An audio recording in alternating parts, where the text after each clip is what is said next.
বসন্ত আজ আশ্রধরায় ফুল ফুটেছে বনে বনে। কাজী নজরুল ইসলামের কবিতার মতোই সুনামগঞ্জের শিমুল বাগানে টকটকে লাল শিমুল ফুলের রক্তিম আভা। ফাল্গুন চলে এলেও বাগানে ফুল ফুটতে শুরু করেছে অনেক আগে।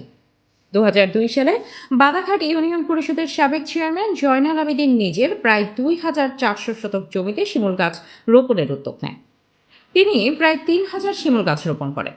দিনে দিনে বেড়ে ওঠা শিমুল গাছগুলো এখন হয়ে উঠেছে শিমুল বাগান। শিমুল বাগানের সঙ্গে লেবুর বাগানও গড়ে উঠেছে। জাদুকাটা নদীর তীরে ঘেঁষে গড়ে ওঠা এই শিমুল বাগানই দেশের সবচেয়ে বড় শিমুল বাগান। ফেব্রুয়ারি মাসের প্রথম সপ্তাহ থেকেই পুরো এলাকা জুড়ে টকটকে লাল শিমুল ফুল দেখা যায়। পুরো এলাকায় যেন রক্তিম আভা। ওপারের ভারতের মেঘালয় পাহাড়, মাঝে জাদুকাটা নদী, এপারে শিমুল বাগান, সব মিলেমিশে গড়ে তুলেছে প্রকৃতির এক অনবদ্য কাব্য। লাল পাপড়ি মেরে থাকা রক্তিম আভায় যেন পর্যটকদের মনে আলাদা জায়গা করে নিয়েছে। ফাল্গুন আসার সাথে সাথে এখানে দেশ বিদেশ থেকে আসতে শুরু করেন পর্যটকরা। সুনামগঞ্জের তাহিরপুর উপজেলার বাদাঘাট ইউনিয়নের মানিগাঁও এলাকার শিমুল বাগানটি ঘুরে দেখা যায়। বাগানটি এখন ফুলে ফুলে লাল হয়ে আছে। সাথে রয়েছে পর্যটকদের উপচে পড়া ভিড়।